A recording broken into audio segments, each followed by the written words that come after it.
Coming up, a vehicle crash near Grand Falls and Joplin leads to injuries for 2 people and the death of 1 man. Skywatch Storm Tracker is high and dry, and it's going to stay that way for a while. The latest on the forecast in the Skywatch Weather Center. And rise and shine. Harvest Days rolls back into Barton County with their annual Great American Bed Race. The 4 states' most watched news starts now. Good morning and welcome to the KOAM Morning News. It's 5 a.m. I'm Tanya Bach. I'm Chris Warner, and I was just telling Tanya, for the foreseeable future, everybody at home is stuck with me over in this spot. So it's going to be Tanya and I doing whatever it is we do at 5 o'clock in the morning. So what do you, that should be our morning talker. What do you do at 5 a.m.? I mean, clearly you're watching the KOAM Morning News, but while that's on, what else are you doing at 5 a.m.? We need to have people weigh in because I still haven't figured out what I'm doing at 5 a.m. Well, you are forecasting the weather and joining me here on the desk. Oh, yeah. You know, the thing is it's a lot of fun. It's definitely a shift because most of my time in news between 2 stops has been night side shifts, as we call them in the business. So it's a 1:30 to 10 o'clock shift. So it's very different to come in on a consistent basis at this time of day. You know, it's one thing if it's breaking news, okay, yeah, it's one time. But every day at 3 a.m., it's a different world. You'll have to tell me how long it takes you to adjust to that sleep schedule. You know, thanks to the last couple of weeks, I'm starting to. You know, last night, of course, I was on for our 10 o'clock news. So from then to now, it's a little rough. But as the week goes on, you know, I'm starting to adjust to the schedule. It's not so bad. You know, and the mornings fly by pretty quickly.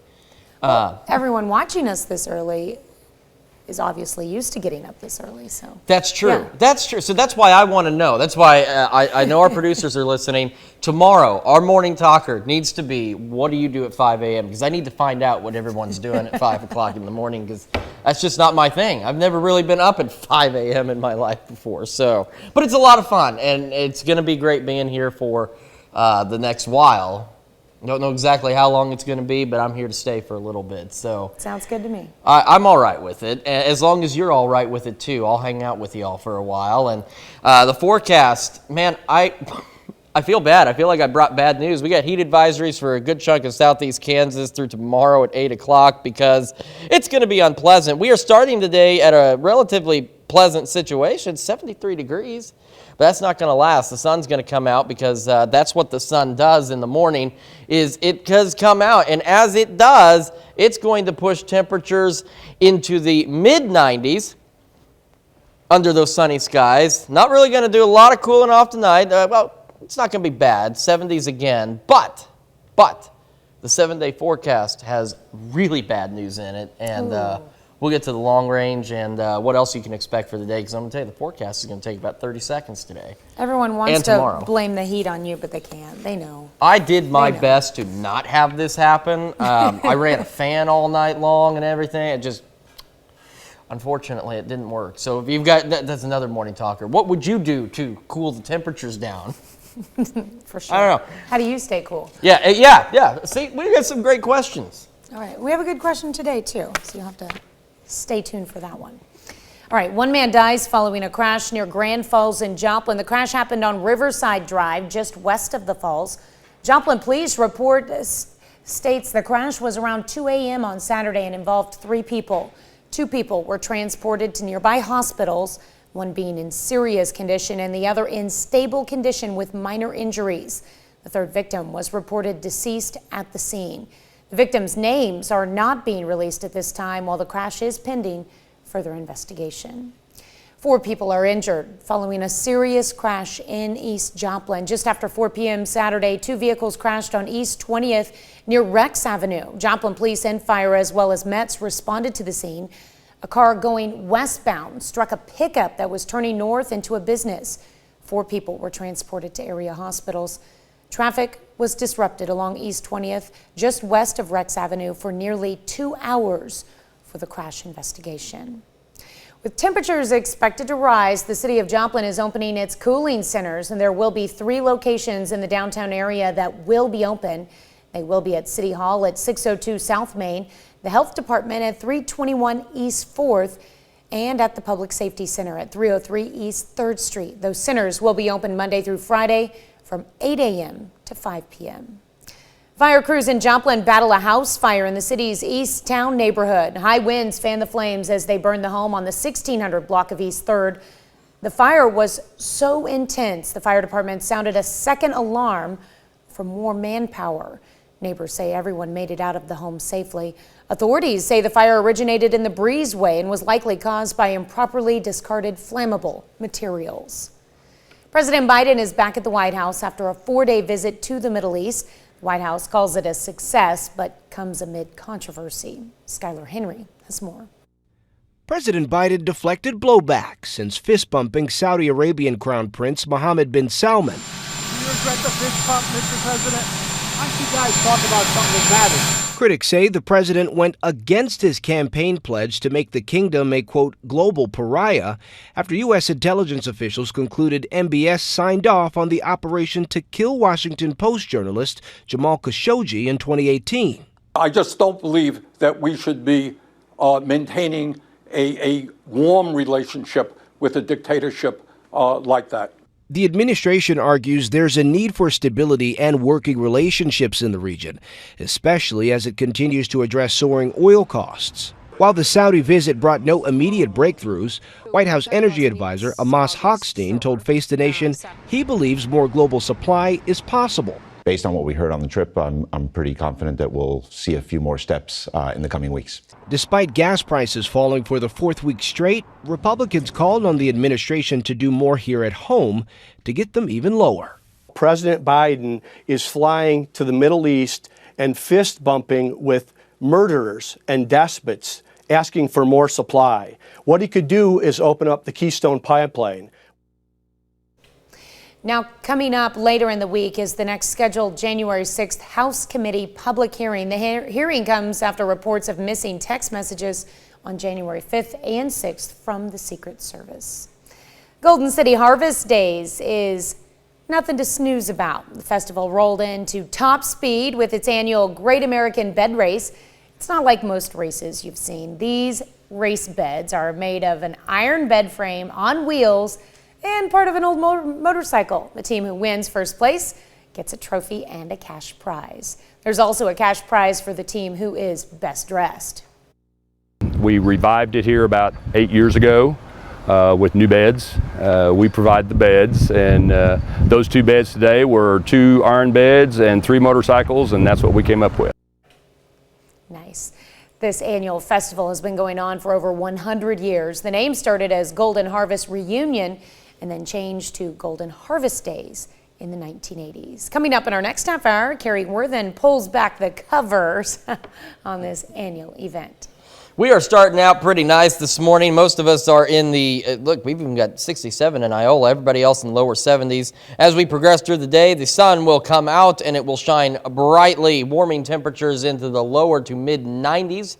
And then, yeah, it's going to cool off again tonight. A quick look at that 7-day forecast does show something very unpleasant. We have an alert day for tomorrow just because 2012 is the last time that we saw temperatures roughly this high. We're looking at 105, and then it's just going to stay miserable all week long. That's not pleasant at all. No, not in the slightest. Not at all. All right, well, that's a look at this morning's top stories and weather in our first 7 minutes. Coming up on the KOAM Morning News, Mocan Dragway fires up a celebration 60 years in the making, complete with thousands of dollars in prize money and a visit from the father of drag racing himself. Plus, we'll take you to an EMS station that employs a furry therapist to help the team deal with stress. And top health officials say they want the monkeypox outbreak taken more seriously. This as cases appear across the nation and COVID numbers are once again on the rise. You're watching the KOAM Morning News. More real news in the morning. We'll be right back. The Mocan Dragway celebrated a special milestone this weekend, its 60th anniversary. On Friday and Saturday, Mocan Dragway played host to a big event in honor of 6 decades of operation.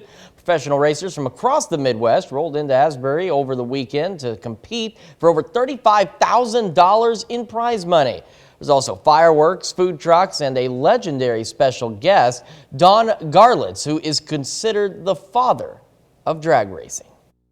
I think when it opened in '62, nobody thought it would last more than 3 or 4 years, and the interest has been there and it has just sustained. They always had good shows on the holiday weekends and brought in big name racers and exhibition cars, and we've kind of continued that tradition. People have been so nice out here. They're coming up, talking with us, hanging around, and the grandstands are packed, so I'm impressed by all of this. See, I've been wanting to enter my news vehicle into one of these drag races, but the bosses keep telling me, nah, it's not a good idea. I don't know why not. Well, the Joplin Outlaws have 6 games remaining on their schedule this season. They're in sole possession of first place in the South Division and have won 6 straight games. Joplin in the middle of their final homestand of the summer, hosting Jefferson City. Second inning, Luke Fuller puts the Renegades on the board first. This one gets past the infield and rolls away. Jack Matusik scores. Then Colby Ott lines one to right. Ball is dropped by the Outlaws outfielder. Fuller scores off the error. 2-0 Jeff City. Bottom half, Outlaws get one back.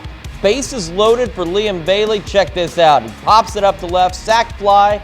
Matt Campbell comes home. Outlaws tie at 4-4 in the 9th, but end up winning it 4 innings later, 5-4. Frontenac's 13-15 U team face Labette County in the district championship. Top of the 3rd, Wyatt Frazier gets a big hit to the left field fence. That's good for an RBI triple. Grant Nichols scores. Frazier again here in the 4th, hits it up the middle. 2 runners score, but the ball's stuck in the outfield, so Frazier rounds the bases. He comes home for an inside the park home run. Frontenac leads 16-10. Then Cash Wilderman slips it through the left side.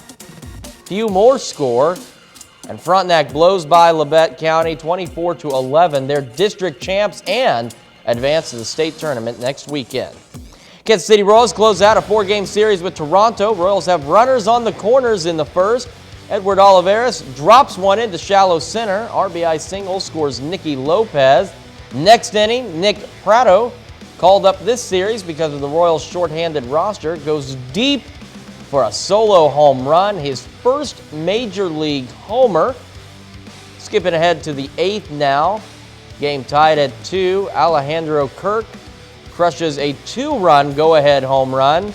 Toronto pulls out the win 4-2. And the Cardinals were scheduled to play their series finale against the Reds yesterday, but the game was canceled due to rain. It'll be made up as part of a doubleheader in September. So the Cards enter the All-Star break with a 50-44 record and a half game behind the division-leading Brewers. Still to come, one top Iranian official claims that his country has enough enriched uranium for a nuclear bomb. We've got the details. And we're going to take a look at the forecast and the 7-day when the KOAM Morning News returns. For another hot day across the 4 states, quick look at 7th and Rangeline, and it is pretty calm, pretty clear. 73 is where we're starting in Joplin. Most of us starting in the lower 70s this morning, and as the sun comes up, it's going to get toasty. Sunshine all the way through, a light northeast breeze, otherwise temperatures pushing the lower 90s. Now, because we're starting to enter a slightly dry period, temperature's going to drop off nicely into the lower 70s to start tomorrow. And a quick look at the future track shows nothing. You see clouds out to our west, and they're going to stay out to our west. It's really not going to do a lot. Now, we may see some passing clouds by tomorrow afternoon, but as you can see, nothing is done by those clouds for the temperatures. Highs pushing upwards of 105 degrees. It is why we have an alert day out in our 7-day forecast for Tuesday, because look at this.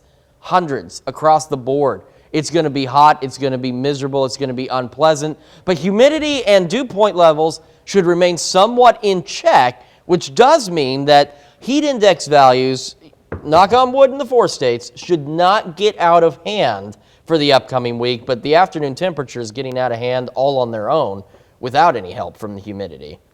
Well, EMS workers help us out in the most desperate of situations. It's a stressful work that can take a toll, but Susan Elizabeth Littlefield shows us how M Health Fairview is easing the tension in a very cute way. It's one of the most important jobs there is, and it's one of the most stressful too. And as of late, calls for help have doubled. I know crews that have worked upwards of 8-9 calls a day. So mHealth Fairview EMS made a new hire. This is Clayton, the therapy dog. His main purpose is just to be a dog and be a cuddly dog that people like to interact with so that they can kind of remove themselves for at least a moment. And as we were shooting this very story, we watched it play out in real time. After a team got back from a really tough scene, Clayton came to greet them. Walked in, I was like, oh, I instantly forgot about that call. It was a good mental break before we have to go back out there and do it all over again. And he's not just good in crisis. He's perfect for company between calls. It's so nice to be able to come in and take a minute and sit down and just relax and pet a pup. A little serotonin boost, pet a dog, and then gets you better prepared to go out and help other people when you're filling your cup with some puppy cuddles. It's great. Yeah. Clayton is trained on commands, including the command to snuggle. Snuggle? Kevin Kane is an EMS supervisor and Clayton's new housemate. He's the perfect mix of goofy but attentive. Attentive to the needs of those who tend to the needs of others. He helps us help people better too. That's good for everybody. And Clayton turned 3 this week. He spent the last few years training with Can-Do canines. Clayton also visits festivals and events in hopes of making ambulances and medics more approachable. Our question to you, how do you deal with stress? It's a great question for a Monday. Is it animals, pets, meditation, exercise, fun event, activity? Whatever you're doing, take a drive or other. We've got a lot of options for you. You can vote, KOAMnewsnow.com/vote. Do so in the KOAM News Now app and participate in the discussion, Facebook.com/KOAM Fox 14. We're back with Health Watch right after this. Topping Health Watch this morning, the number of monkeypox cases in the U.S. is climbing. That's according to the U.S. Centers for Disease Control and Prevention. And now top health officials say the outbreak needs to be taken more seriously. All of this as daily COVID-19 case rates are surging once again across the country. Cole Higgins has the latest.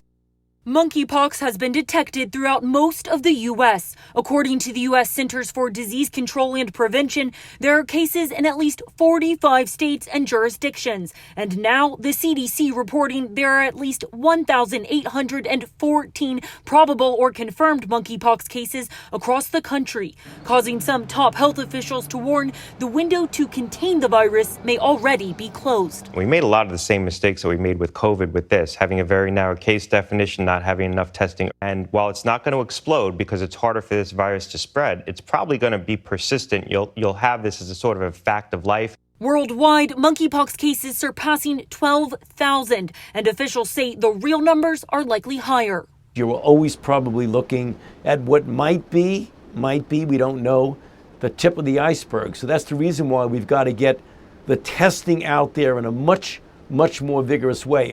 Dr. Fauci says more testing will be done with 5 commercial testing laboratories coming online. He also expects up to 700,000 vaccines to be distributed to communities by the end of July. Fauci and other top health officials also worrying about the ongoing COVID-19 pandemic in the U.S. Fueled by the Omicron offshoot BA.5, daily COVID-19 case rates are surging again, and hospitalizations and deaths are also up. We've got to stay on top of this virus. We've got to keep building new generations of vaccines. We've got to make sure we have adequate treatments. We can get through this. I'm Cole Higgins reporting. U.S. health officials and the FDA are now discussing whether a second COVID-19 booster is necessary for adults under 50 years of age. And as far as monkeypox, it's mostly seen in men who have sex with men. That's according to health officials like Dr. Fauci. But officials warn it can be spread by close physical contact and by touching contaminated surfaces, which puts everyone at risk of infection. What do you tell yourself when someone gives you a compliment or when you make a mistake? The way we talk to ourselves can make a big difference in growth and mental health. Ethan Cross, a psychologist and professor at the University of Michigan, says the inner voice is a multi-purpose tool, but it can become harsh, self-critical, and unhelpful. He suggests that unhealthy self-talk is crucial to our growth by helping us focus our attention, rehearse for difficult situations, understand our lives better, and shape our identity. Quick check of the forecast. As you can see, we are starting the day, most of us in the lower 70s, but that's going to give way to very quickly rising temperatures as highs head into the lower to mid 90s with a light northeast breeze. Not doing a lot of cooling off tonight either, unfortunately. I keep saying that backwards. It is going to cool off. It's going to cool off nicely into the lower 70s with a calm wind. And I want to take a quick look at the drought tracker. As you can see, we're still in that same situation. A lot of us in the moderate area and even abnormally dry. As you head out to our east, they've got some that are dealing with severe drought at this point. And a quick look at the 7-day forecast shows unpleasant situation. Alert day tomorrow because we haven't seen temperatures like this since 2012. We're going to be in the hundreds under sunny and hot skies all week long. We got more of the KOAM Morning News right after this. Coming up, a vehicle crash near Grand Falls and Joplin leads to injuries for 2 people and the death of 1 man. Another hot one today and another hot week ahead. We'll break it all down in the Skywatch Weather Center. And rise and shine. Harvest Days rolls back into Barton County with its annual Great American Bed Race. The 4 states' most watched news starts now. Good morning and welcome to the KOAM Morning News. It's 5:31. I'm Tanya Bach. And I'm Chris Warner. As we mentioned in the first half hour, I'm here for the foreseeable future. So hopefully folks at home can stand me for the next several weeks. So on behalf of the morning crew and 4-state viewers, we welcome you. It's exciting. It's certainly exciting. It's different to be up at 3 o'clock in the morning, but it's exciting to be here. It's definitely a change. And I've got a passion for weather, so now being able to do that all the time is kind of mind-boggling. You know, I never really thought that's something I'd be able to do. I figured it'd always be news for me, but weather's going to be exciting. Unfortunately, this week is less than exciting. 7th and Rangeline, it looks nice, and it actually is nice right now. 73 in Joplin under clear skies. Most of us sitting in the lower 70s as we start the day. But as the sun rises, which it is set to do at 6:12 this morning, it will give way to warm temperatures, hot temperatures as we push highs into the lower to mid 90s across the viewing area. And then overnight, because we've got kind of a dry heat in place, temperatures will drop off quickly. And then they'll warm up again. It's going to be in the lower 70s for overnight lows, and I don't want to show you this, but I have to, so you can plan your week. Yeah, just let that soak in. Alert day tomorrow, because as I've mentioned, we haven't seen temperatures like this since 2012, and so 105 tomorrow, maybe a little higher in some areas, and then we are in the triple digits all week long. No relief immediately in sight. It's going to be hot, it's going to be dry, and you know, we've talked about our drought conditions. This is certainly not helping that situation at all. I think you do have a, well, it's not up there anymore. I think you do have a few typos on there, though. Just 1, 2, 3, 4, 5, 6 typos. 6 typos. Yeah, I noticed that too, and I tried to get it to change, but it kept telling me, no, you're wrong. And so I said, all right. The fact that that's actual? Yeah, and that's the thing. Rough. I guess that's the one bright side, if you will, is it's bad for us because it's going to be so dry, but because the humidity and dew point levels are going to be low, with this being a dry heat, there's not going to be insane heat index values to deal with. So, you know, if we see 105 tomorrow, the heat index may be 106 or 107. It won't be shooting up to 115 or anything crazy, but it's still going to be unpleasant. Like I said, the dry conditions, not good for the area, not good if you have outdoor burning plans. Make sure you check with your local fire department before you burn, because ground is extremely dry. My grass is dead. And so if that's my grass in the city is dead, there's going to be areas where you do burning that you could get a fire that gets out of control very quickly. So I need to mow some of my yard, but the thing is I don't want to kill it in the process, so I feel like I need to water it before I mow it. Yeah. See, we had our yard mowed when it was still green, and it just never grew back. So, well, it's got patches that needs done. The ones in the shady areas are still somewhat green. All right. Well, one man dies following a crash near Grand Falls in Joplin. The crash happened on Riverside Drive, just west of the falls. The Joplin Police report states the crash was around 2 a.m. on Saturday and involved 3 people. 2 people were transported to nearby hospitals, one in serious condition and the other in stable condition with minor injuries. The 3rd victim was reported deceased at the scene. The victims' names are not being released at this time while the crash is pending further investigation. A Bernice, Oklahoma man is dead after an accident in Ottawa County on Thursday.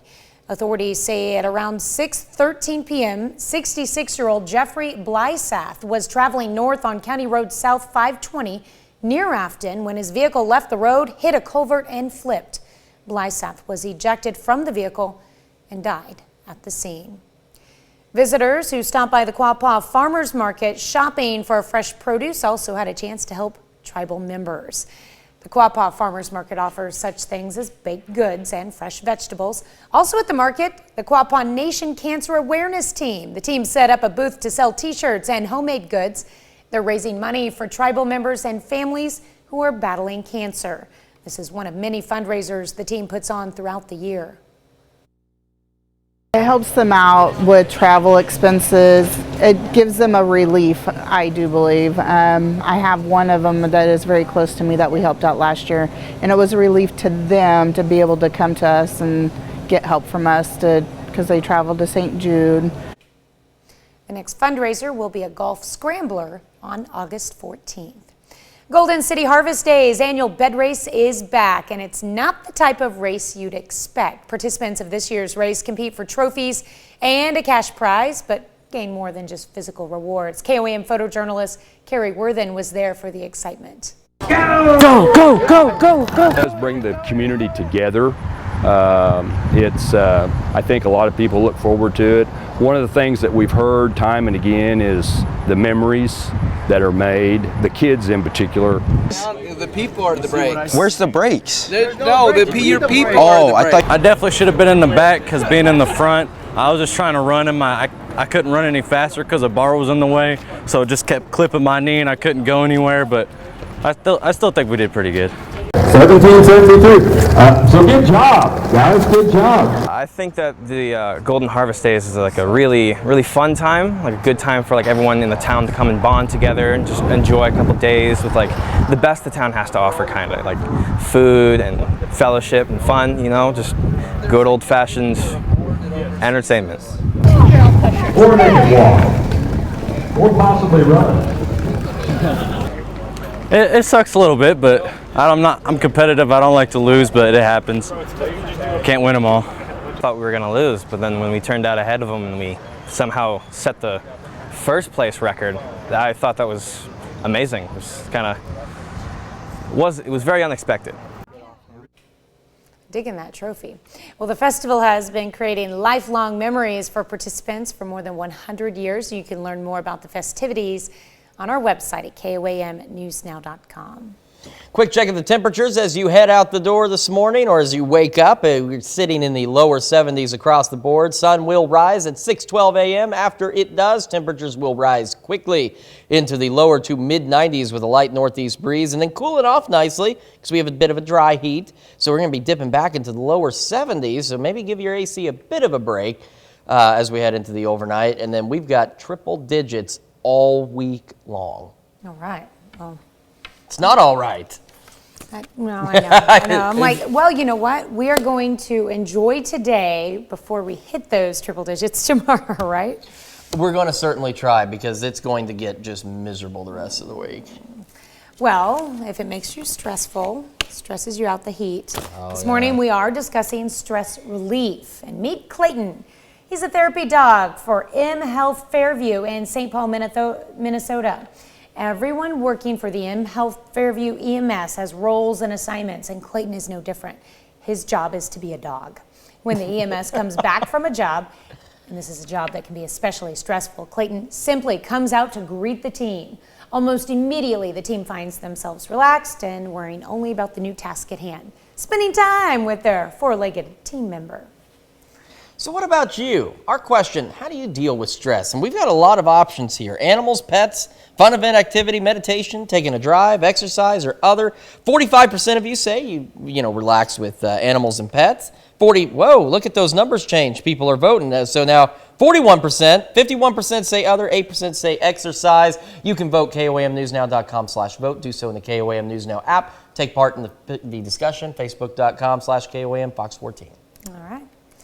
That's a look at our top news stories. Coming up this half hour in the KOAM Morning News, one series to rule them all. We've got a preview of the Lord of the Rings streaming series. It's coming to Prime Video. Plus, we go from a four-legged stress reliever to a four-legged wedding crasher. Jeannie Moose brings us the hilarious story. You're watching the KOAM Morning News. More real news in the morning. We'll be right back. Topping World Watch, according to a top Iranian official, the country is capable of making a nuclear bomb. Senior advisor said while Iran has the ability to produce 90% enriched uranium, officials have not decided whether they will actually build a bomb. Trey Yingst has the details. A concerning development out of Iran, as an advisor to the Ayatollah Khamenei says the Islamic Republic is now capable of building a nuclear bomb. The senior advisor was speaking to Al Jazeera when he explained that Iran has the technical means to build the weapon of mass destruction, but hasn't yet decided on doing so. Iran is currently enriching uranium up to 60% purity, well beyond the 3.67% laid out in the 2015 nuclear deal. In response, U.S. ally Israel is preparing plans to strike Iranian nuclear facilities as the Jewish state last week reiterated its commitment to stopping Iran from obtaining such a weapon. I clarified to President Biden and his staff that Israel opposes the nuclear agreement and reserves full freedom of action, political and operational, facing the Iranian nuclear program. President Biden also left open the door to military action against Iran as a last resort if diplomacy on a nuclear agreement does not prevail. Earlier this year, indirect talks between Iran and the United States stalled, as momentum on a new deal appears unlikely right now. Iranian proxies continue to operate across the Middle East, threatening American allies such as the State of Israel. On Saturday, Iranian-backed groups in Gaza fired 4 rockets into southern Israel. One of them was intercepted by the Iron Dome missile defense system. The 3 others landed in open areas. Iran is becoming increasingly isolated in the Middle East and turning to allies like Russia. This week, President Putin will visit Tehran amid reports that Iran will supply Russia with drones to use in their invasion of Ukraine. That's a look at one of your biggest headlines from around the world. We'll be right back with the news you need to know before you head out the door. Here's a check of today's top headlines, the news you need to know before you head out the door. The Mocan Dragway celebrated a special milestone over the weekend, its 60th anniversary. The Mocan Dragway celebrated the anniversary on Friday and Saturday, with playing host to a big event in honor of 6 decades of operation. Professional racers from across the Midwest rolled into Asbury, Missouri over the weekend to compete for over $35,000 in prize money. There was also food, fireworks, trucks, and legendary special guest Don Garlitz, who's considered the father of drag racing. Golden City Harvest Days Festival rolled into top speed with its annual Great American Bed Race. It's not like most races you've seen. These race beds are made out of an iron bed frame on wheels and part of an old motorcycle. The team who wins first place gets a trophy and a cash prize. There's also a cash prize for the team who is best dressed. Well, some area athletes took to Missouri Southern to show off their strength. MSSU hosted the First Form Monster Game. First Form is a well-known health and wellness brand in the fitness community. The CrossFit competition hosted hundreds of people and had events featuring tests of endurance, strength, and gymnastic movements. And the Joplin School District holds its first bus safety day for the first time in 3 years. This year, they were able to introduce the newest member of the bus fleet, Buster, the talking bus. The event is geared to teach upcoming kindergartners and first graders proper bus safety and the importance of it through fun games, stations, and drills. That's a check of today's top headlines, the news you need to know before you head out the door. Head out the door, temperatures going to rise quickly into the lower to mid 90s throughout the day before they dip off into the lower 70s for overnight lows. More on the forecast when the KOAM Morning News returns. A new story from the world of The Lord of the Rings is headed to Amazon Prime Video. Rick Damigella has that story and more in the Hollywood Minute. The past is with us all. The past is dead. We either move forward or we die with it. The second age of Middle-earth comes to life in The Lord of the Rings, The Rings of Power. Set thousands of years before the events of The Hobbit and The Lord of the Rings, the 8-part series based on the works of J.R.R. Tolkien begins streaming on Prime Video September 2nd. Diane Keaton to be honored. Keaton will receive the Brass Ring Award at the 36th Carousel of Hope Ball. The charity event slated for October 8th will raise funds for the Barbara Davis Center for Diabetes. Why is sexual harassment so pervasive and so hard to address? Let's interrogate the whole system. Hi, my name is Jodi Cantor. I'm an investigative reporter for the New York Times. A pivotal event of the Me Too era. Based on the New York Times Pulitzer Prize-winning investigation into Harvey Weinstein, She Said stars Carey Mulligan and Zoe Kazan as the journalists who broke the story. She Said arrives in theaters November 18th. In Hollywood, I'm Rick Damigella. A doggy, well, oh, hey, before we move on to that, I'm so excited about this Lord of the Rings series. I wanted to learn more, and I hope I'm able to access it. Yeah. I'm really lame. I haven't seen any of that. Okay, well. So I'm gonna have to actually watch the movies and then get involved in the prequel. Well, yeah, because and since it takes place thousands of years before, you wouldn't necessarily have to, but I bet there's a lot of what they call Easter eggs. Oh, yeah. Things that you're like, oh, this makes sense. Oh, this explains why this is the way it is, Right. So that's why I think it's essential to watch the movies first before you see the prequel, so you have an understanding as to what's going on. Well, and that's what Star Wars did too. They did 4, 5, and 6 first, and then 1, 2, and 3 way after. Which is very confusing for me. That's why I'm a Star Trek fan. They were done in order. Ironically, I started watching Star Wars again last night, but I feel like I need to. This starts in September, so I've got a month. You've got some time to get through Star Wars again before you need to start I need to get through The Hobbit again, and so do you, like The Lord of the Rings. I will check it out. I'll check it out. I'll see what's going on. All right, well, now on to the doggy story. A doggy wedding crasher left the bride, the groom, and the guests delighted. It wasn't that he wasn't invited, but he did literally crash the wedding. As Jeannie Moose reports, he even managed a mic drop. It's the next best thing to having your dog say, I do. What some dog owners do is have their pets participate in their wedding. Walking down the aisle, holding a flower, posing for photos, even first dances with their pets. Doggy care services like For the Love of Paws now exist that do nothing but prep pets for weddings. But how do you prepare for Colonel, a yellow lab that trainer Danielle Marchessault described as excited and fired up? Colonel didn't just walk down the aisle when his owners married in Portsmouth, Rhode Island.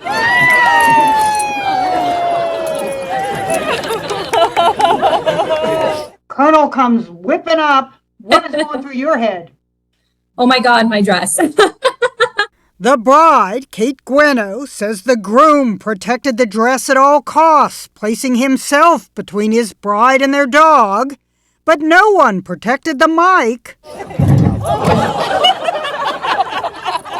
He's always been the biggest goofball, and we were so glad that all of our friends and family got to see it live and in action, and it's something that everyone will always remember, right?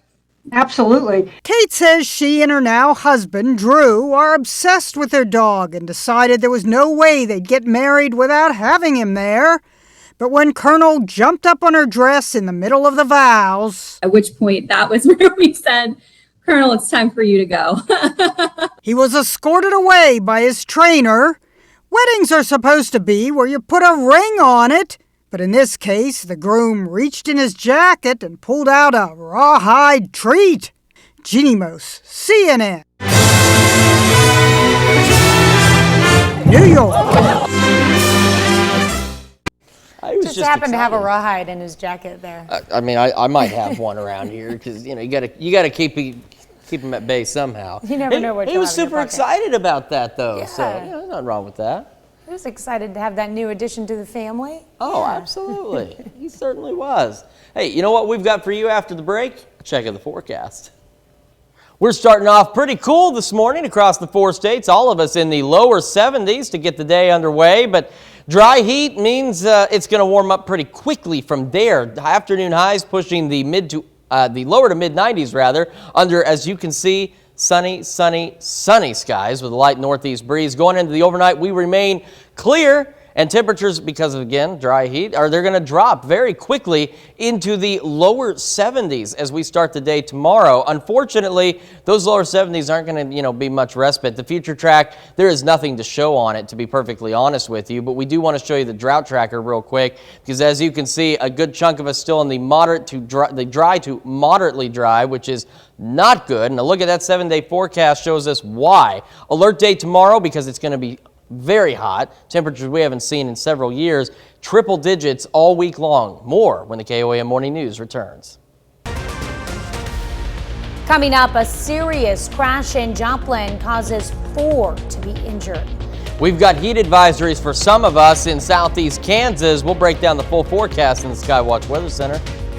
The Joplin School District holds its Bus Safety Day for the first time in 3 years. The 4 states' most watched news starts now.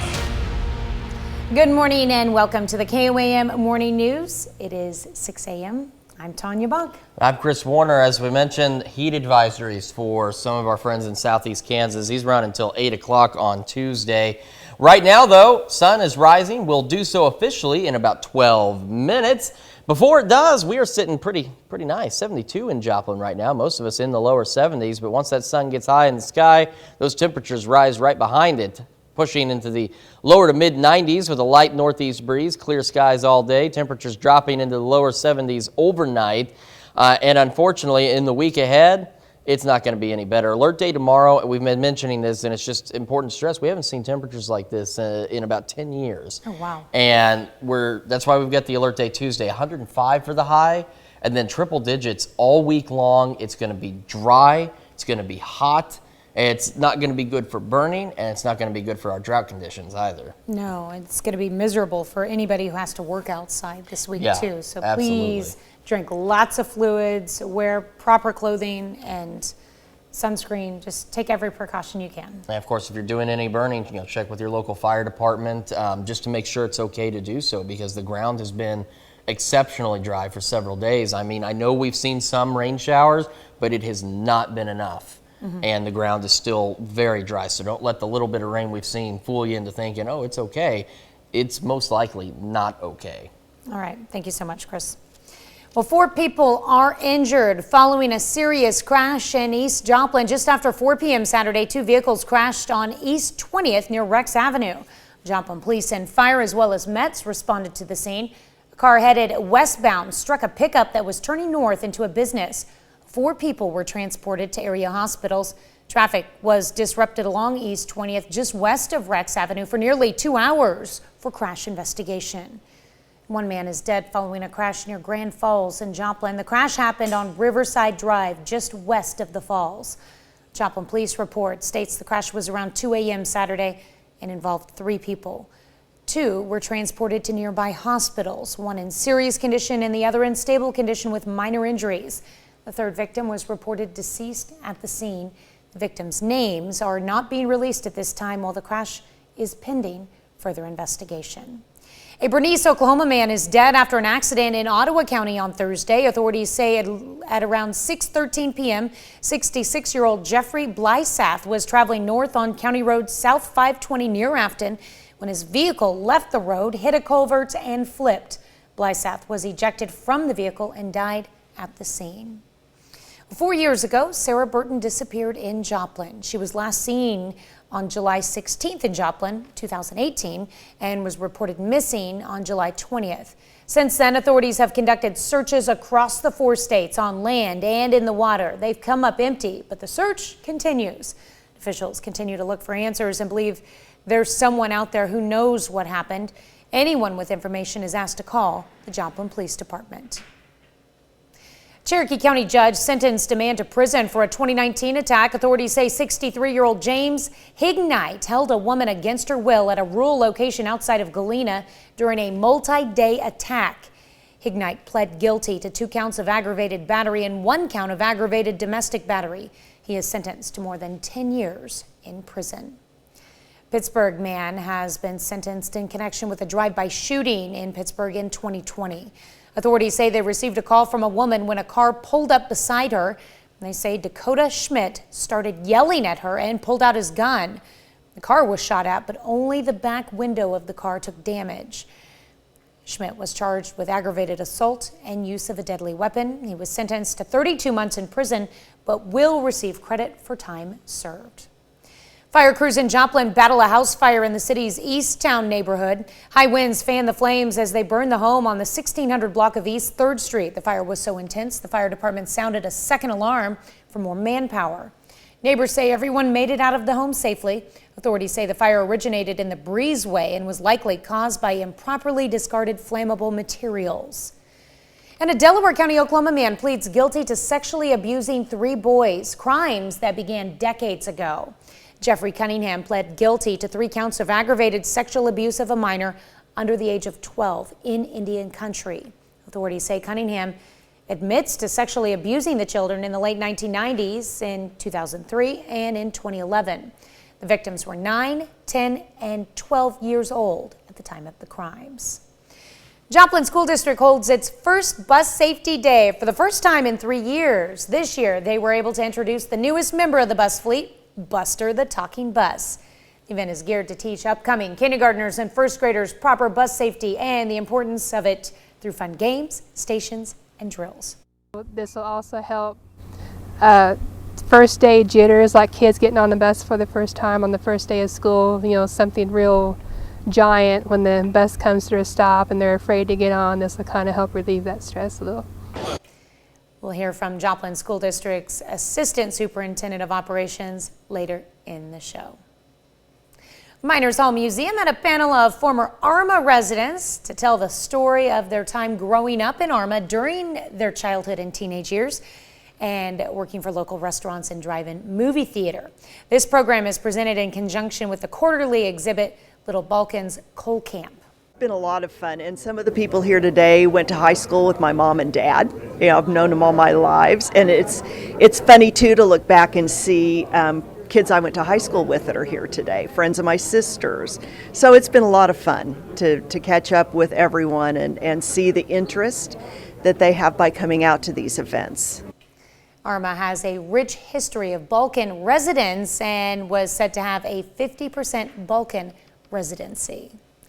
Well, today, back in 1986, video of the Titanic wreckage released. New close-up videotapes of the sunken ocean liner Titanic were released to the public, taken on the first manned expedition to the wreck.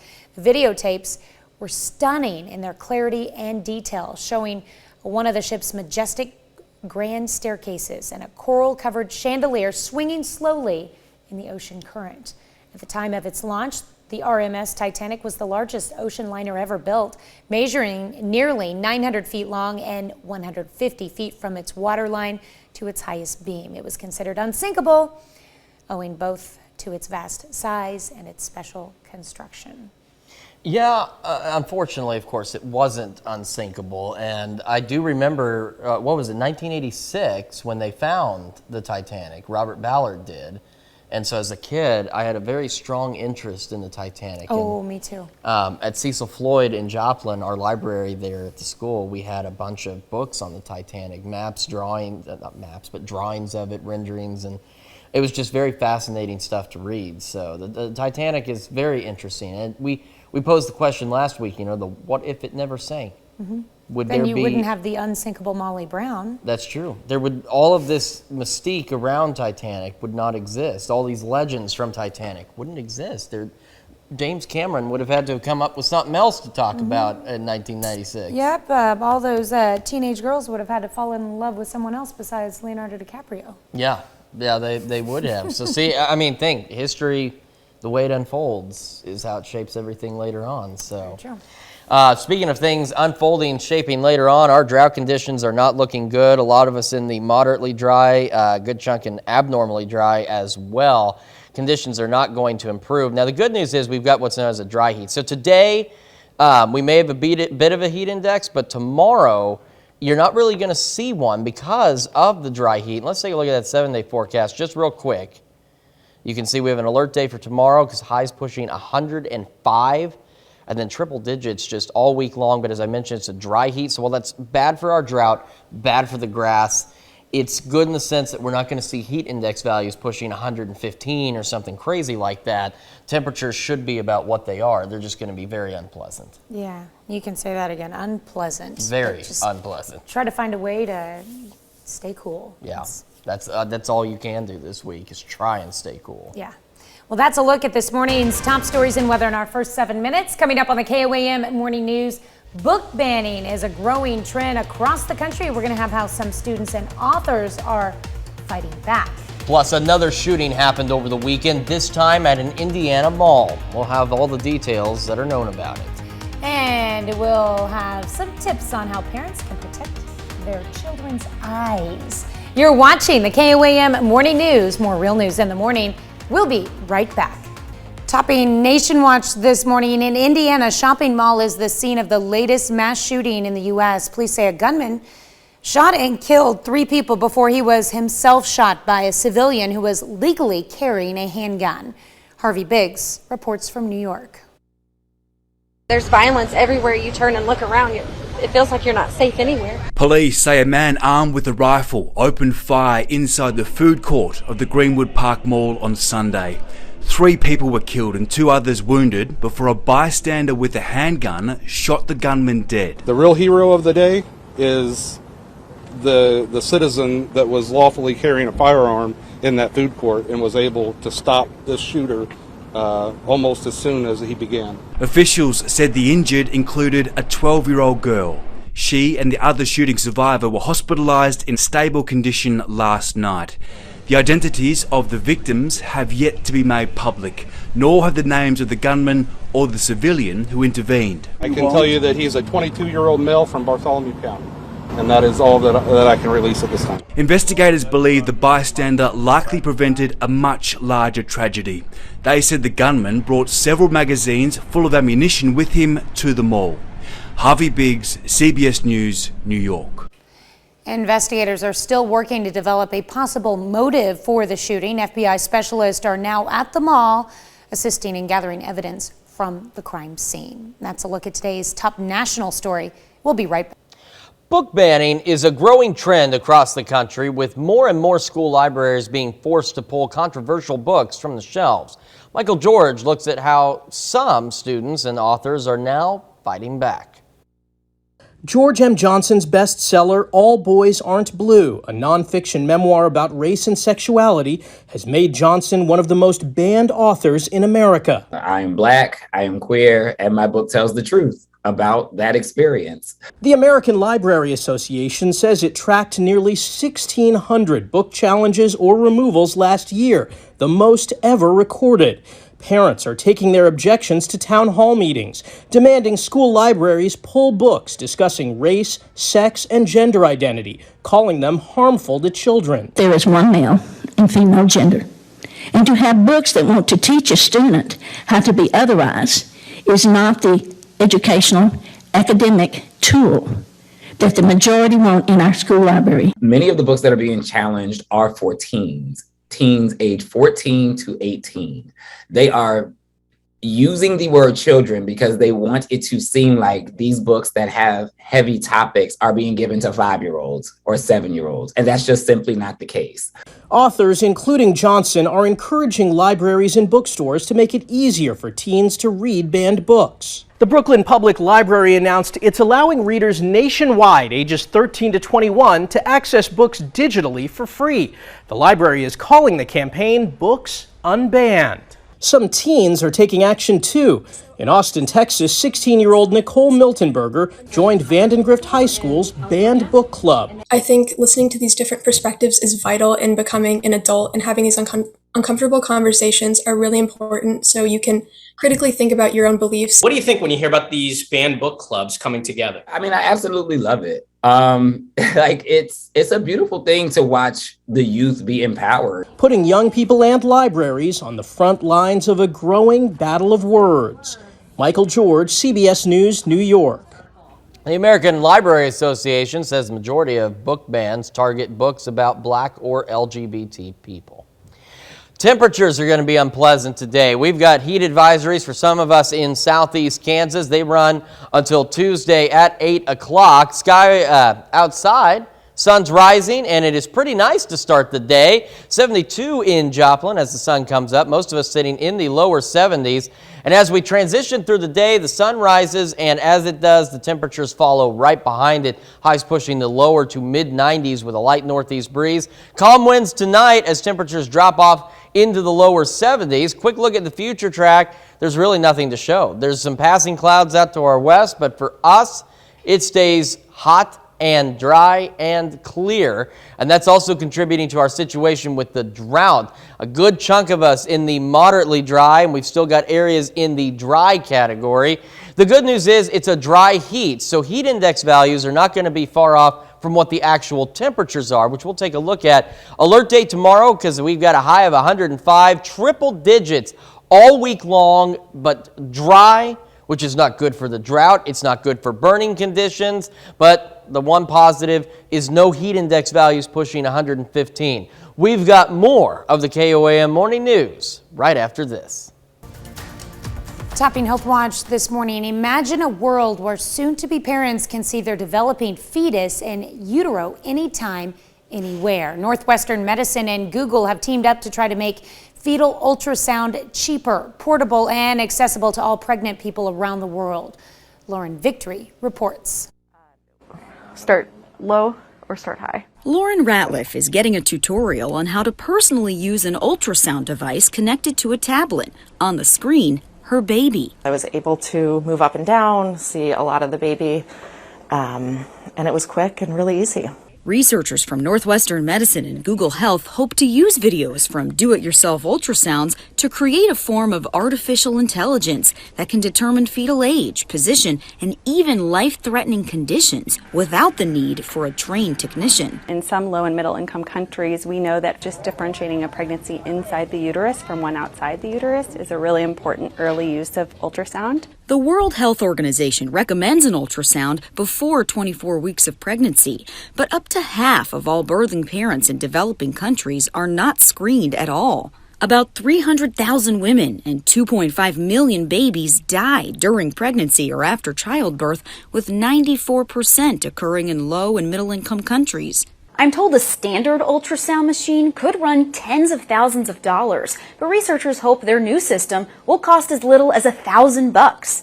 The more we can improve access to ultrasound for patients who are pregnant, the better we'll be able to identify conditions that put those patients or their babies at risk. Ratliff believes ultrasound access also helps parents connect with their babies. It's made me less anxious about the pregnancy. It's made me more excited. She and thousands of other pregnant people will contribute to the study in hopes of benefiting new parents and babies worldwide.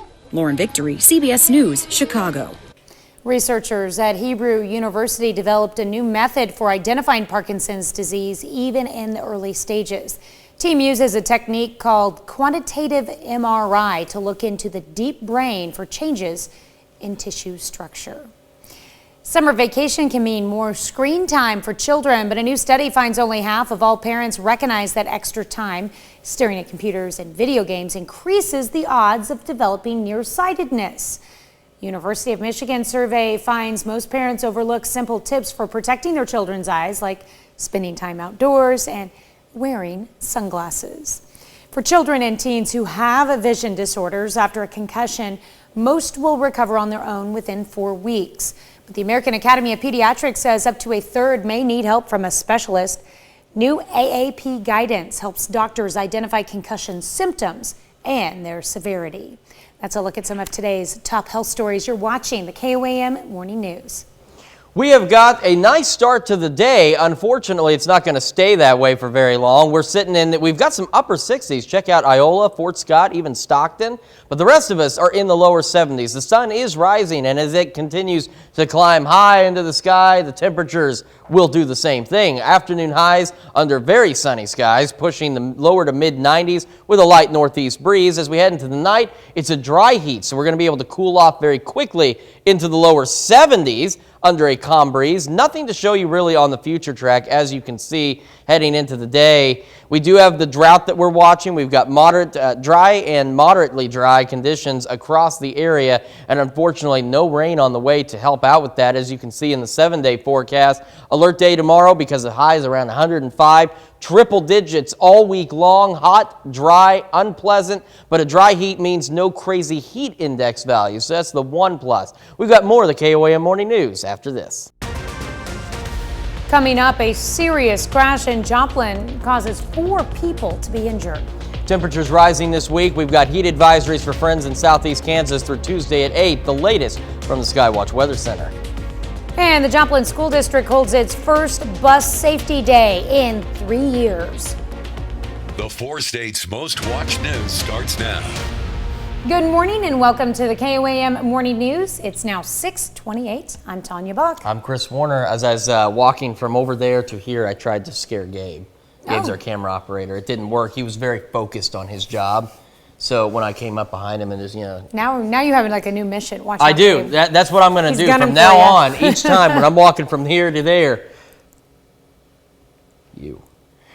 Something else we're watching is extraordinarily unpleasant conditions. Heat advisories for those highlighted counties in southeast Kansas until Tuesday at 8 o'clock. Nothing to worry about right now. Sun is rising, and it is sitting in the lower 70s for most of us, 71 in Joplin. We've even got some upper 60s, places like Iola, Fort Scott, Stockton.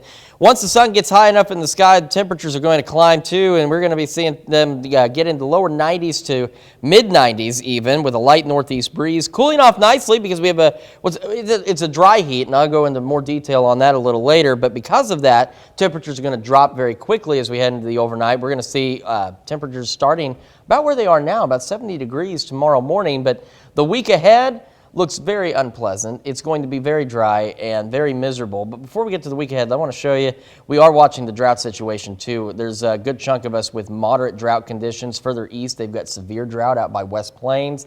And then we also have abnormally dry conditions for portions of southeast Kansas and southwest Missouri. There is no rain on the way.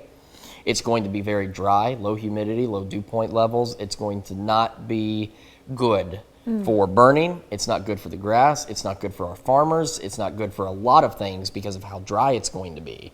So hopefully in the next week or so, we can get some relief. But for right now, not anything on the horizon. I wish I had better news for Monday, but I'm bringing the Monday blues with this forecast. Well, I'm trying to look at the silver lining of anything in the forecast, but I turned off my AC in the car on the way to work today. See, that's a plus. Yeah, that's it was a plus. It was a little chilly. Yeah, that's going to be the nice thing. At least tonight and tomorrow, this morning and tomorrow morning it's going to be chilly enough to maybe give the AC a break. But for the week ahead, make sure your AC is in good working order. There you go.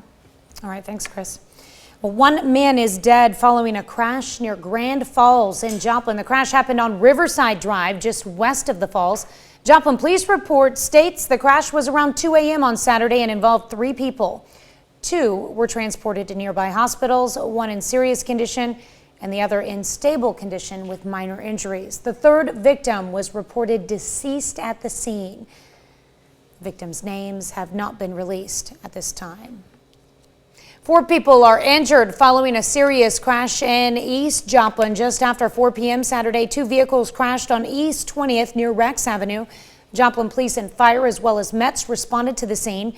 A car headed westbound struck a pickup that was turning north into a business. 4 were transported to area hospitals. Traffic was disrupted along East 20th just west of Rex Avenue for nearly 2 hours for crash investigation. A Bernice, Oklahoma man is dead after an accident in Ottawa County on Thursday. Authorities say at around 6:13 p.m., 66-year-old Jeffrey Blyseth was traveling north on County Road South 520 near Afton when his vehicle left the road, hit a culvert, and flipped. Blyseth was ejected from the vehicle and died at the scene. Fire crews in Joplin battle a house fire in the city's East Town neighborhood. High winds fan the flames as they burn the home on the 1600 block of East 3rd Street. The fire was so intense, the fire department sounded a second alarm for more manpower. Neighbors say everyone made it out of the home safely. Authorities say the fire originated in the breezeway and was likely caused by improperly discarded flammable materials. 4 years ago, Sarah Burton disappeared in Joplin. She was last seen in Joplin July 16, 2018, and was reported missing July 20th. Since then, authorities have conducted searches across the 4 states on land and in the water. They've come up empty, but the search continues. Officials continue to look for answers and believe there's someone out there who knows what happened. Anyone with information is asked to call the Joplin Police Department. A Pittsburgh man is sentenced in connection with a drive-by shooting in Pittsburgh in 2020. Authorities say they received a call from a woman when a car pulled up beside her. They say Dakota Schmidt started yelling at her and pulled out his gun. Her car was shot at, but only the back window was damaged.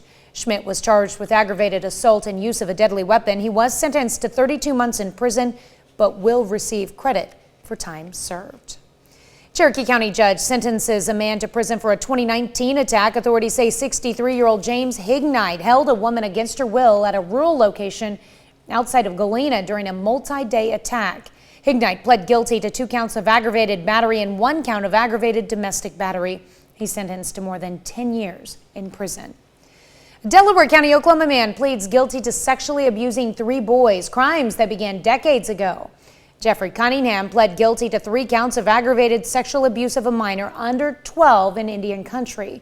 Authorities say Cunningham admitted to sexually abusing the children in the late 1990s, in 2003, and in 2011. The victims were 9, 10, and 12 years old at the time of the crimes. Well, after a 3-year hiatus due to the pandemic, Joplin schools are having their bus safety day. KOAM's Jalen Banks shows us how a new member of the Joplin bus fleet is helping with bus safety. For the first time since 2019, Joplin Schools is having their bus safety day. According to SafeKids.org, over 8,000 families lose children to preventable injury every year.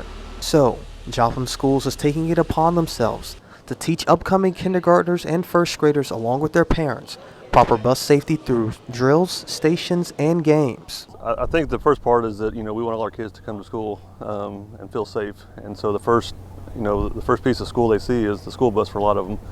And so we want that experience to be a very positive experience, especially for our kindergartners and first graders. At the safety day, the district had a ribbon cutting, unveiling the newest member of the bus fleet, Buster, the talking bus.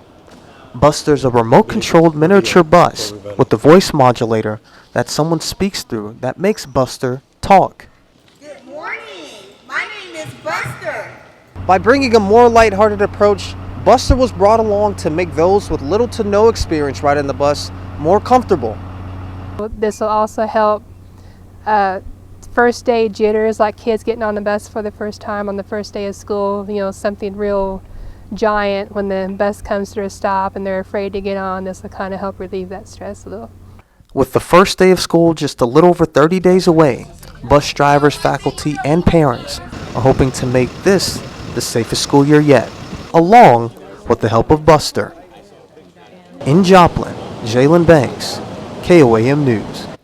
For more on this story, you can go to our website at KOAMnewsnow.com. Well, today, back in 1989, a sitcom actress is murdered, and her death prompted an anti-stalking legislation. 21-year-old Rebecca Schaefer was murdered at her Los Angeles home by Robert John Bardo, a mentally unstable man who apparently had been stalking her. Schaefer's death helped lead to the passage in California of legislation aimed at preventing stalking. Schaefer worked as a teenage model and had a short stint on the daytime soap opera One Life to Live.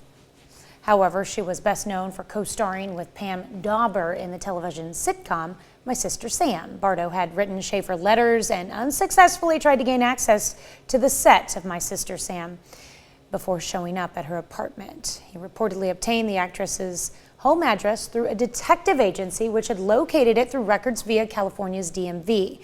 On the day of the murder, Schaefer reportedly complied with Bardo's request for an autograph and then asked him to leave. He returned shortly and then shot and killed Schaefer. Bardo was sentenced to life in prison without the possibility of parole. That's why, things like this are extraordinarily important, that we keep up on everything that's going on, and stalking is a very serious issue. It's a very serious issue for some folks, especially those that are famous, and it's dangerous sometimes, very dangerous. Dangerous heat on the way as well. A quick look at the future feels like, so I just wanted to show you this because this is what I was talking about with the dry heat. The heat index values tomorrow are not going to really exceed what the actual temperature is, despite how hot it's going to get. That dry heat, though, also means drought conditions are going to be bad. It also means it's going to be very hot. Temperatures, triple digits all week long. That's a look at our top news stories. Coming up this half hour in the KOAM Morning News, SpaceX sees another successful launch. We'll have more details on it. Plus, stress is a part of everyday life, whether it's from work or a decision having to be made. Today, we want to know, how do you deal with stress? We'll let you weigh in. We'll be right back. In Consumer Watch this morning, higher interest rates in response to inflation are driving the U.S. dollar's value higher. And that's expected to drive down the cost of some imported goods while making it cheaper for Americans to travel overseas. The flip side is that a stronger dollar is likely to make U.S. products more expensive to international buyers, which would likely lead to diminished sales. Gas prices have pulled back from the record highs that were set in mid-June. AAA says the average cost of regular grade gasoline was $4.53 a gallon on Sunday, a 48-cent decline since June 14th. However, oil market analysts told the Washington Post we could see another spike in fuel prices in the fall, tied to new sanctions on Russia over its war in Ukraine. SpaceX is celebrating another successful launch of its Falcon 9 rocket. It blasted off yesterday from Florida's Cape Canaveral. Its payload included 53 Starlink satellites, which are used to provide wireless internet access. The launch was the 31st of the year for SpaceX. The next one is scheduled to take place on Thursday. That's it for Consumer Watch. Let's go over to Chris for our Something to Talk About. Well, this morning we're discussing stress relief. Meet Clayton. There. He's a therapy dog for M Health Fairview in St. Paul, Minnesota. He's helping these guys out. Everyone working for the M Health Fairview EMS has roles and assignments, and Clayton is no different. His job is to be a dog. There he is, doing exactly that. When the EMS comes back from a job, this is a job that can be especially stressful, Clayton simply comes out to greet him. Almost immediately, the team finds themselves relaxing and worrying only about the new task at hand, which is spending time with their four-legged team members. So what about you? How do you deal with stress? We've got a number of options available to you. 34% of you say you do it with animals and pets. 6% say you meditate. 47% of you say you do other things to deal with stress. And 13% of you exercise to deal with stress. Remember, you can vote, KOAMNewsNow.com/vote, the KOAM News Now app, and take part in the discussion on our Facebook page. We'll be right back. We take this time to honor today's four-state hero, Charles Hartwig. Second-class Hartwig served in the Navy from 1952 to 1956 in the Korean War. Native of Humboldt, Kansas, we thank you. Today's four-state hero, Charles Hartwig. It's now time to celebrate some birthdays, and we are starting with Tatum Ryan in Iola. She is turning 9 years old today. Happy birthday, Tatum. And Avery Soderman celebrating birthday number 10. Miss Avery is in Pittsburgh. Well, I just noticed this is a very long list of birthdays we've got to go through, so we're going to have to plow through this. Caden Hudson turning 12 in Chanute. A very happy birthday to Caden. All right, and we've got birthday love coming from the grandparents going out to Abram Frankenberry, who's now 17 years old in Frontenac. And over in Girard, with love from the family to Lainey Miller on her 17th birthday. Very happy birthday to you, Lainey. Aw. And let's see, we've got Timothy Atkins celebrating birthday number 33 this year in Pittsburgh. And I've got a birthday note, happy birthday from Isla.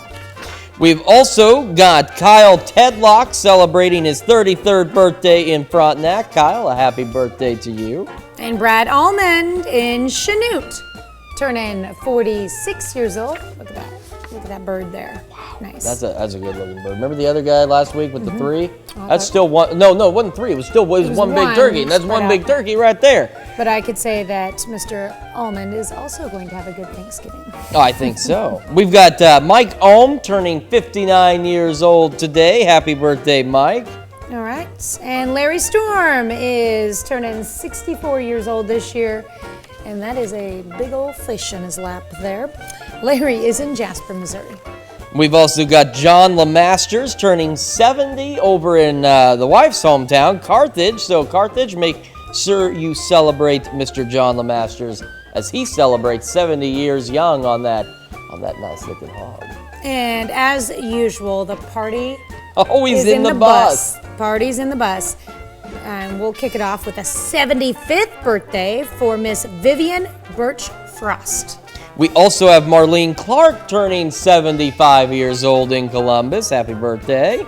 And Ken Kelly turning 77 years old this year. Ken is in Columbus as well. We've got Danny Coleman turning 78 in Joplin. And Danny enjoys bowling at the 4th Street Bowl in the Seniors League. I don't think he doesn't look old enough to qualify for the Seniors League, but if that's what he's up for, then that's what he's up for. He probably bowls better than I do. Happy birthday, Danny. All right, and Mr. Gary Lofts is celebrating a birthday today as well. It says here that he's turning 70. 70. In quotations, turning 70. We know that Mr. Lofts is a former art teacher at Northeast High School. So lots of birthday love coming from your former students. It certainly looks like it. Samantha Borer in Erie celebrating a birthday today. She works over at Farmers State Bank in Walnut, Kansas. So if you're at Farmers State Bank, you best have a really good Monday birthday party planned. All right, in Pittsburgh, we've got an anniversary to celebrate with Jeremiah and Tanya Davis. Hope you have a wonderful day. And we've got a golden anniversary in Parsons. Bob and Debbie Good celebrating their 50th anniversary. I'm very happy. Golden anniversary to you too. All right, our list continues with Jane Martin in Parsons. Happy birthday to you. And V. Wells in Baxter Springs. Birthday wishes going out to you. We've also got Ryan and Monica Clark celebrating their 7th wedding anniversary in Columbus. And again, party in the bus. We got Ted and Linda Garrison in Columbus also celebrating a wedding anniversary. All right, and last but not least, I don't have a picture of her on here because that's how well I plan things, but it's my mother's birthday. Oh, well, a very special birthday Yes. there, because without her, we wouldn't have either. Yep, very true. And she's not in the 4 states, but she comes to visit us quite often, and we appreciate that. We love you, Mom. Happy birthday, Teresa. Absolutely. So, did you know you can submit your birthdays to us? There's a couple of ways to do it. You can do it on our website, KOAMnewsnow.com, or via email at birthdays, that's with an S, at KOAMTV.com, or birthdays, again, with an S, at KOAMnewsnow.com. It's also how you get your anniversaries to us as well, so make sure you send those in so we can celebrate with you. He keeps looking at me because he's like, why didn't you submit your mom's birthday picture? Yeah, I'm just wondering. Like you've done this 14 years, you know exactly how to do it. And most of my family members know that their picture rarely makes it up there. If you want a picture submitted, send it to one of those addresses. Don't send it to me. There you go. Send it to that. Yeah, don't send it direct to Tanya. It may or may not make it. And the good news is, too, we have the KOAM News Now Birthday Club. You can be part of that birthday club by going to our website, signing up. You get a lot of great deals from local businesses. And it's super simple to do. Just go to our website, look for the KOAM Birthday Club, and sign up today. And when you switch over on Fox 14 with us, we're going to meet a woman who not restored 1, but 2 paintings for the University of Iowa. We'll have her incredible story and what it means for the university. But you got to join us over on the KOAM Morning News on Fox 14. Quick check of the forecast. Heat advisory through 8 o'clock. For our friends in southeast Kansas. That's through 8 o'clock tomorrow, by the way, and I'm going to tell you why it runs through 8 o'clock tomorrow. Quick check of current conditions. Look at the sun coming up. It's bright, and it's going to get brighter. Temperatures in the lower 70s, and that's where most of us sit across the area. We still have some lower 60s up in the north, but the rest of us lower 70s. Temperatures are going to increase through the day. Afternoon highs lower to mid-90s under very sunny skies, a light northeast breeze. Dry heat means we cool off very nicely into the overnight. Clear skies again, lower 70s to near 70 to start the day tomorrow. And then a quick check of that 7-day forecast. We have an alert day for tomorrow because we have not seen temperatures this hot in quite some time. And so it's an alert day just to get you prepared. 105, hundreds through the rest of the week. The good news is, as I mentioned, it's what's known as a dry heat. So we cool off nicely, warm up quickly. Dry is bad for our drought and for the grass, but it's good in the sense that no crazy heat index values. We've got more of the KOAM Morning News right after this. Here's a check of today's top headlines, the news you need to know before you head out the door. Mocan Dragways celebrated a special milestone this weekend, its 60th anniversary. On Friday and Saturday, the Mocan Dragway played host to a big event in honor of 6 decades of operation. Professional racers from across the Midwest rolled into Asbury, Missouri over the weekend to compete for over $35,000 in prize money.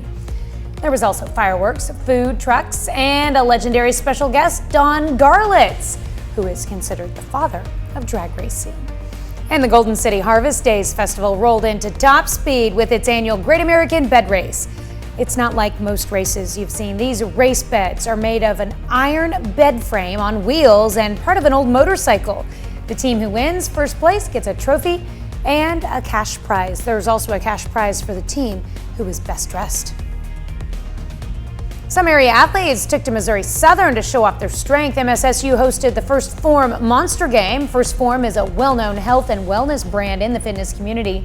The CrossFit competition hosted hundreds of people and had events featuring tests of endurance, strength, and gymnastic movements.